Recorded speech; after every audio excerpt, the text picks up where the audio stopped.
This video is for kind of like a review of 12.1. There's actually one little new thing on here, which we're going to just talk about briefly, but it's fun because it's with your calculator. It's really, well, I'll tell you what I'm talking about when I get there because it's too confusing to be so vague right now.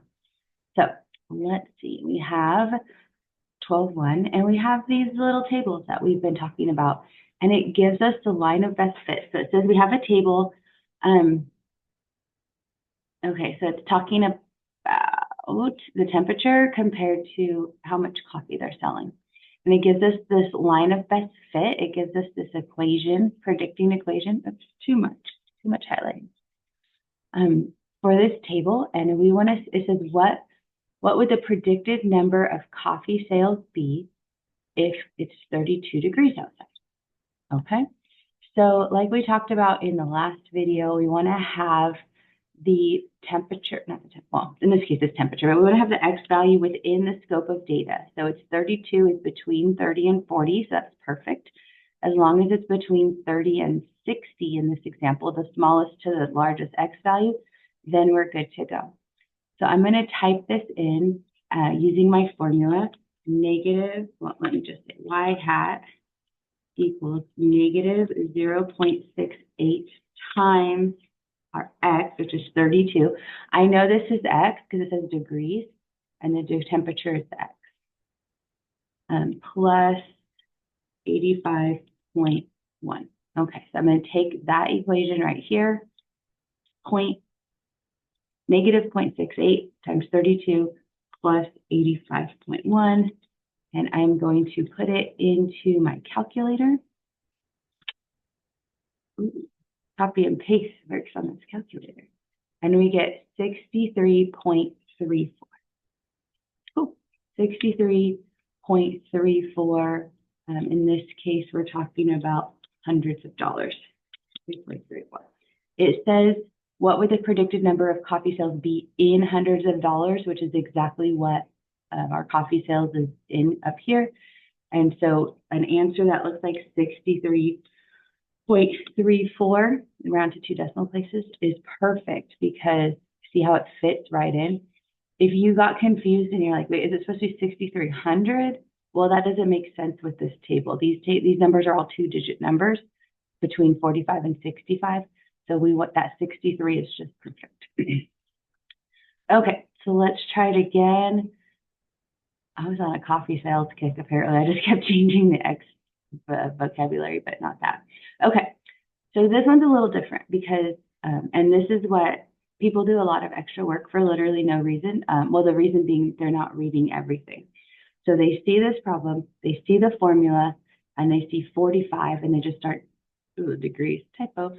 Here's my line. That's supposed to say years, 45 years old.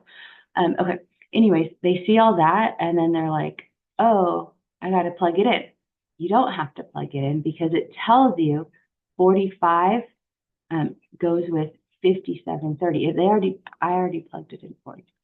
So what we're saying here is 45 years, because this is supposed to say years. 45 years goes with 5730. 57, I guess it'd be like 5,730 if we're saying it in hundreds. But anyway, 5730 is the notation we want to use because it fits right here. Now notice we use the whole scope of data thing for the X because look at here. The X is always, that's an independent, that's always going to have some sort of like reasonable looking pattern. 40, 50, 60, 70. Up here we had, well, it was very similar, 30, 40, 50, 60. But look at the other one because things may or may not be related. The Y value here, 65, 58, 50, 45. Okay, I can make a reasonable pattern going down with that one. But then look over here. We have 55, 68, 40, 55. It bounces all over the place. And that's fine because we don't know what's happening with the Y. The Y is the dependent variable.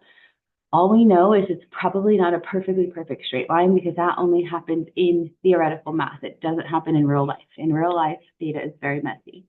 So it's all over the place. That's fine. What we are focused on is that we have 40 to 70. That is our scope of data. This is going to come up in a second. 40 to 70. Okay, what does this have to do with anything? Well, if you look at what the question is asking, it says, is it reasonable to make this prediction? So I'm looking at this. Now remember, reasonable doesn't make sense. Reliable, I'll write that down. Reasonable. Can I copy? No, I can't copy that. That's something else. So reasonable. Does it make sense? That's what we're asking. Reliable. Is it within the scope of data? Okay, so that's what the breakdown is. This question is asking for just reasonable. Perfect. So we're saying, does this make sense? Well, it's right here in the middle for a 45. What are we talking about? How much money they spend on coffee every year? Okay, if a 40-year-old spends $5,500 and a 45-year-old spends $5,700, I mean, it makes sense. It fits in there. If we got an answer of like 27 million, like that doesn't make sense. That doesn't fit in here. But these answers are all in the 40s, 50s, 60s. So getting an answer in the 50s, that's reasonable. And so I say, oh, it's asking if it's reasonable and reliable. Okay, so reasonable. I don't know why I highlighted this then, because that's not the only thing we're doing here. So let's look here. Reasonable. Is that choice? Unreasonable, unreasonable. Okay. So we're down to these two choices because these both say reasonable and the other ones both say unreasonable. So I'm not going to use those answers. Nope, that's not it. That's not it. Okay. So now I have to determine, is it reliable or unreliable? Reliable is it within the scope of data? Is our X within our other X's? Is 45 in between here? Yes, it is. So it is, I should use the highlight because that was what I was doing for my correct answers. It is reliable. So our final answer is the top one. The other ones, they don't make sense or they don't fit. So we're not checking the 57 like we did in the last example. We know the 5730. We're checking for reasonable and reliable for these examples. So make sure you're kind of checking to see what kind of answer they're looking for in the homework. Okay, now we had in the last video, in the last couple of assignments, we've had dots all over the place, and then we had a line that we were guessing that went through them. And we haven't talked about how to make the line. We're going to talk about it a lot more in 12.3. I don't know how I accidentally snuck it in here, but it's not really a big deal that it's in here. I just know that when I change the worksheet and it's not changed in the video, I get a lot of emails. So I was like, I already posted the worksheet, so let's just keep this in here. But I will pause on this one because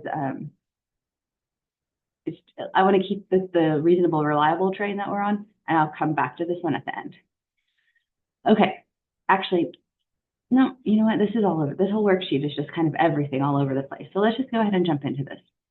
So this one has a table, and this says to find the linear regression line. We want to find the actual equation for this example here. So that's what it's asking for. Find the equation for y hat. Okay, it's not a big deal. Calculator, our wonderful calculator will do everything. So what I'm going to do is I'm going to try to shrink this and put my calculator up, and then, okay, I'm just going to toggle back and forth between the screens, or I'll just, okay, you have this on your paper, right? I'm just going to move this aside for a minute while we are, no, that's not what I want. Okay, here we go. I'm just going to put it on my other screen for a minute so it stays out of the way, and you guys don't have to worry about it. Okay, calculator. Go home. New button. New app time. Did I tell you these are called applications right here? When I met with the gal from Work, she told me that. Okay, new button time. Regression right here, front and center. So I'm going to go down and over to regression, and can't do anything without our table. So this is where I'm going to put this table right here. I'm going to type it in right here. So my X values, I have 1. And you can hit down or enter. Remember we entered in tables like a long time ago? It's the same way to enter them in. And then we have 3.82, 0.06, 6.62, 6.53, 4.51, and 9.36. Now, there's a big difference between this table and what we've done in the past. So just while you're getting that in, let me just go back to the past for a minute. We did a lot of stuff in statistics. When I type stuff in here, I have value, which is V1, and frequency, which is N1. Okay, that's not what we're talking about anymore. That's one variable stuff. Now we're over here in regression with two variable stuff. So it has my X and it has my Y. Oops, what happened? And then it messed up my 6. Okay, let me go back, finish that. Okay, now there's some statistics here that we can learn. There's a graph. That's what it looks like. That's where all my dots are. We could, there's zoom out. I don't know, sometimes you can hit plus and minus. Oh yeah, plus zooms in, minus zooms out. Okay, and then there's the stats. Oopsie. So we go up to the top, go to stats, and it tells you some stuff. And it doesn't tell you a lot at the moment, or it tells us a lot, but we don't really know what most of those things are. What we're looking for is our line. So what we need to do with this calculator is after, okay, so you're here, you typed in your data. After you type in your data, you have to tell your calculator that you're looking for a line. So we are going to go to graph, and it says regression. So go up. Oops. So now I just went too far up, so I'm up at graph again. So I want this middle spot right here. So make sure the gray is highlighted in the middle spot. I go to regression, and I want linear. However, we want to use the second version of linear because this is the statistics version. This is going to give you the letters that directly go into how the homework and the test and the quiz ask. Notice the difference here. This one, the B, like the algebra B, is the y-intercept. Here, the statistics B is the slope. And then also the slope parts in the front for the algebra and the slope parts in the back for the statistics. I don't literally like who did this to us. I don't know. This is not a NumWorks thing. This is not a Newton thing. This is just the statistics thing. I don't know why we needed new notation, but here we are. So I always choose the second version so that it just matches perfectly for how we're going to write it later. Okay. Click it, and then I go to, oopsie. Now that, okay, so we see our line right here. This is what we're trying to find the equation of. And stats. So now when I go down, I have more stuff. I have my A, I have my B. And so I go over, and like it tells me right here, y equals A plus bx, where this is my A, and this is my B. So I'm going to, I'm just going to have this sideways for a minute so I can write it both.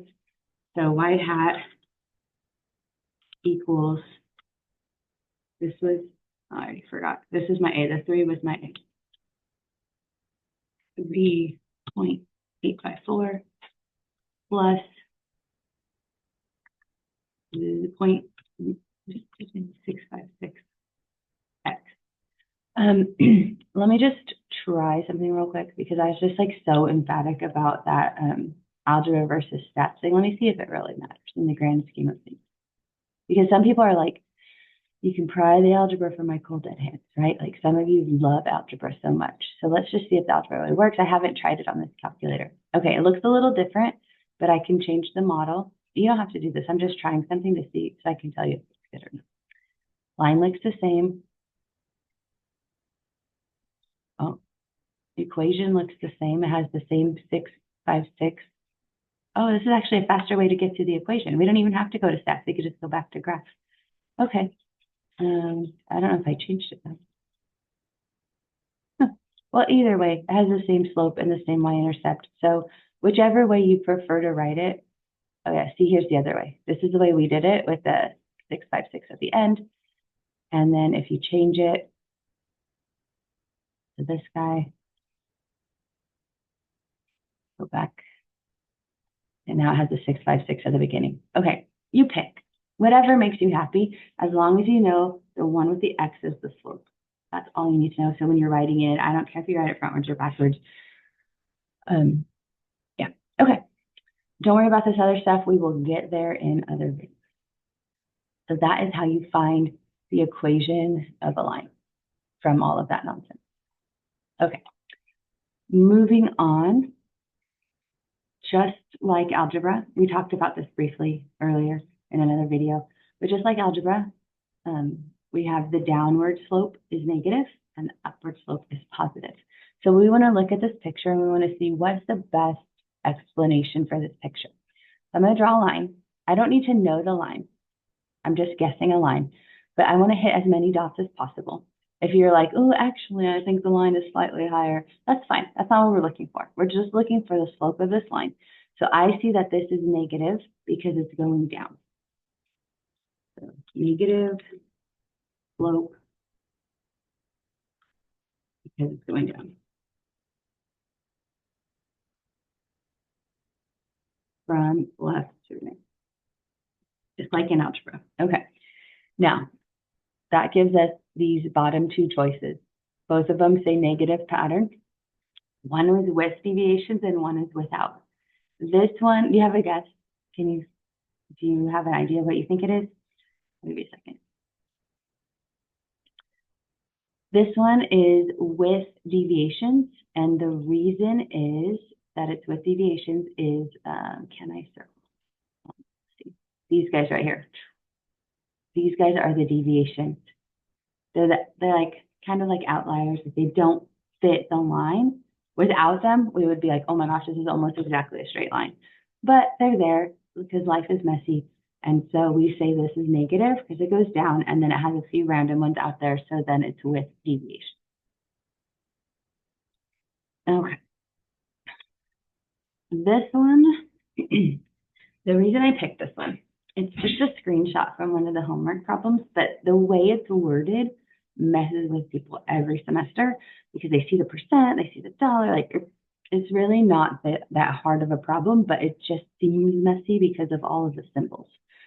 So where is it? It says so here we have a gift shop owner and they want to know the relationship between on sale items and the percent of on sale items, which is our X. We see that label down here. And then the percent of purchases over $50. That's our Y. So we have our X, which is on sale items, our independent variable, and then our purchases is our Y. On sale versus purchase. Okay. Use the linear relationship graph below. So we have six different dots. And there's an orange line between here. The orange line is our Y hat. That is our line of best fit. That is our prediction line. So I'm just going to write all those names down. Why is it not doing big? Y hat. Okay, there we go. Y hat, we call it a line of best fit, and we call it a prediction line. Any of those works. But it says we want to estimate or predict what is going on if the percent of purchases over we want to estimate the percent of purchases over $50 if 45% of the items are on sale. So I'm just going to rewrite this using my X and Y. The percent of purchases over $50, that's our Y. Just like above, purchases over $50. 45% of the items are on sale is our X. So rewriting this, I want to predict Y, this is estimate Y, if this is 45% of the items are on sale, and that's our X. So if X is 45. You guys see how that goes now? Because the percent, this bottom, this X is the percent. This is percent right here, specifically the percent of on sale items. And so 45% on sale, that means it's a 45 down here. And it says to estimate Y. So I am going to go over here to 45. And this is a guess. We're going to do our best guess. I say 45. This looks like it's right in the middle. And I'm going to go. I love this arrow now that I can use it, right? Oh, Okay, right there. That's my guess. So what is that number? Well, let's see. That number is about, oopsies, go away. No. Okay, but hang on. I'm going to adjust this, or I'll delete it, one or the other. This arrow is telling us about 50. Okay, I told you I knew how to use it. I lied. It looks like that we are about 52, $53%. About 53%. But that's how many, that's the answer. So y, that'll be our y. So what I did was I went to my x, and then I went to the line, and then from the line, I want to know the ordered pair that's right here. That's what I'm trying to say. I don't know why this is, can you see it dancing? That's weird. I want to know what ordered pair is on the line, 45, comma what? That's this point right here. Can I get a dot?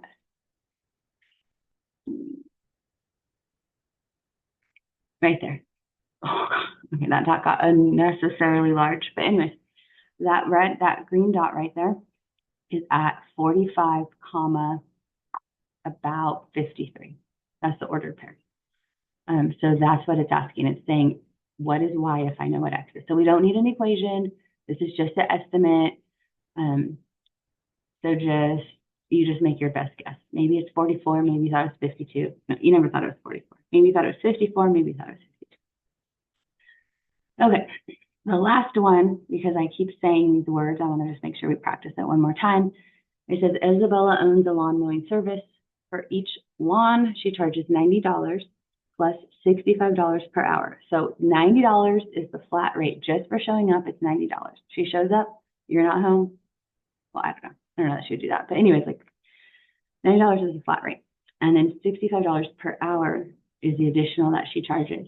So one of those, well, actually, here's the equation. You can see right here, we have $90 is the flat rate, and then $65 depends on the hour. So if she's there for 2 hours, it's 65 times 2, and then also the 90. If she's there for 5 hours, it's 65 times 5, and then also the 90. So what is independent and what is dependent? What changes and what's fixed? And so here, what changes, well, I'm talking too fast. I'm going to take a drink of my water. Think about these two answers real quick.